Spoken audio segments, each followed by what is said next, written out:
Good morning to everybody. Praise the Lord. ఈరోజు నేను చెప్పాలనుకుంది ఒకటే, ఈస్టర్ రోజు ఏంటంటే ప్రతి ఒక్కరము గుడ్ ఫ్రైడే, ఈస్టర్ జరుపుకుంటున్నాం. ఎందుకు జరుపుకుంటున్నాం? గుడ్ ఫ్రైడే రోజు దేవుడు మన కోసం చనిపోయారని, మన పాపము నిమిత్తం మన రక్షణలోకి తీసుకురావడం కోసం చనిపోయారని మనం చేసుకుంటున్నాం. తర్వాత ఈస్టర్ జరుపుకుంటున్నాం. దేవుడు 3వ రోజు తిరిగి లేచాడు అని. ఈ రెండిట్లో ఒకటి దేవుణ్ణి సిలువేసిన అప్పుడు గుడ్ ఫ్రైడే. గుడ్ ఫ్రైడే అంటే దేవుని సిలువేయడం.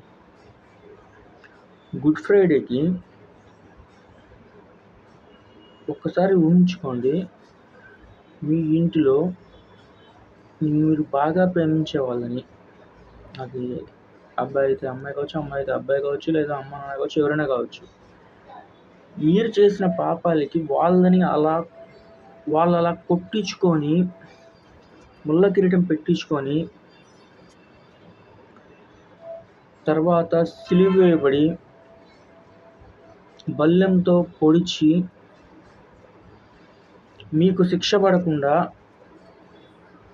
మీరు మరణించి బయటపడాలని మీకోసం చేస్తే మీరు ఆ సన్నివేశాన్ని మర్చిపోగలరా? మర్చిపోలేరు. ఎందుకంటే లైవ్లో చూశారు కాబట్టి. రోడ్డు మీద ఒక చిన్న యాక్సిడెంట్ ఏదైనా మీరు తట్టుకోలేరు. అమ్మో కాలు తిరిగిపోయింది, అయ్యా చెయ్యి ఇరిగిపోయింది, అమ్మమ్మమ్మమ్మో అంటాం. అట్లాంటిది అసలు ఏమీ సంబంధం లేకుండా దేవుడు మన కోసం ఈ భూమి మీదకి వచ్చి, నువ్వు ఎప్పుడో 2000 సంవత్సరాల క్రితం, ఇప్పుడు పుడతావలేదో కూడా తెలీదు, అట్లాంటిది నీ కోసం దేవుడు నువ్వు పుడతావని చెప్పి నీ పాపాల కోసం అప్పుల్లో ఆయన ప్రాణమే ఇచ్చేసి వెళ్ళిపోయాడు.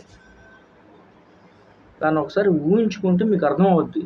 నిజంగా లైవ్లో మీరు కానీ ఆ టైంలో అక్కడ ఉండి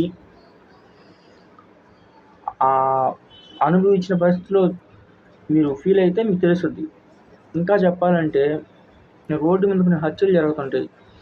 మనం పొడుచుకుంటున్న అమ్మో ఇట్ట పొడి చేశారు, అట్ట చేశారు అనుకుంటాం. అట్లాంటిది మన కోసం ఆ వంతన కొట్టించుకొని శరీరం ఒక మాంసపు ముద్దలాగా తయారైపోయి, ఒక మనిషిలో ఏమీ లేకుండా కేవలం కంప్లీట్ బ్లడ్ కనిపిస్తుంటే దాన్ని చూసి కూడా మనం గ్రహించి పాపాన్ని వదిలిపెట్టకపోతే గుడ్ ఫ్రైడేకి అర్థం ఉండదు. సో నేను చెప్పాలనుకున్నది ఏంటంటే,